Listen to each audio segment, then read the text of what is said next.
আজকের ভিডিওতে নিয়ে এলাম 2014 মডেলের একটি হেরিয়ার 2017তে রেজিস্ট্রেশন এলিগেন্স প্যাকেজের একটি গাড়ি।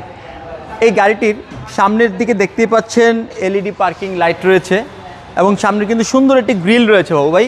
এই গাড়িটির গ্রিল রয়েছে এবং এই গাড়িটির প্রজেকশন হেডলাইটও কিন্তু রয়েছে।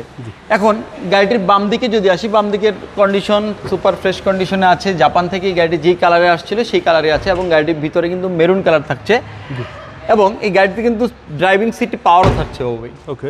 এবং এই গাড়িটির পিছনে কিন্তু এনাফ লেগ স্পেস রয়েছে, আপনি দেখতেই পাচ্ছেন, এবং সানরুফ আছে।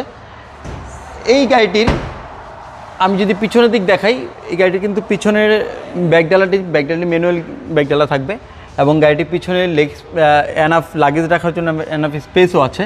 এবং গাড়িটির পিছনে দেখেন এলইডি সুন্দর দুটি ব্যাকলাইট রয়েছে, একদম লাইটগুলো সম্পূর্ণ অরিজিনাল কন্ডিশনে আছে। এবং ডান দিকের বডির কন্ডিশনও গাড়ির সুপার ফ্রেশ কন্ডিশনে আছে, জি দেখতেই পাচ্ছেন। এবং সামনের ডান দিকে স্টিয়ারিং সিটের দিকে দেখেন, ড্রাইভিং আমি আগেই বলেছিলাম ড্রাইভিং সিটটি পাওয়ার থাকছে এবং ক্রুইজ কন্ট্রোল মাল্টিমিডিয়া কন্ট্রোল তো থাকছেই এবং গাড়িটিতে সানরুফ রয়েছে। ওকে। এখন গাড়ির ইঞ্জিনের দিক যদি দেখাই বাবু ভাই, এটা হচ্ছে 14 মডেল। জি 2014 মডেল, 2017তে রেজিস্ট্রেশন। এটা হচ্ছে ইঞ্জিন রুম। বাবু ভাই ইঞ্জিন রুমটি দেখতেই পাচ্ছেন সম্পূর্ণ সুপার ফ্রেশ কন্ডিশনে আছে। আমি যদি দেখি জাপানের যে হিটপ্রুফ কাভারগুলো, এগুলোও কিন্তু একদম একদম সুন্দর কন্ডিশনে আছে। এখন পর্যন্ত যেভাবে জাপান থেকে আসছিল জি জি, সেইভাবে আছে।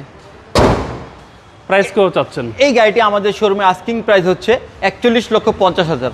আমাদের শোরুমের ঠিকানা 71/75 কাজী নজরুল ইসলাম এভিনিউ, এনআর কার ওয়ার্ল্ড ফার্ম গেট, ঢাকা। সালামু আলাইকুম।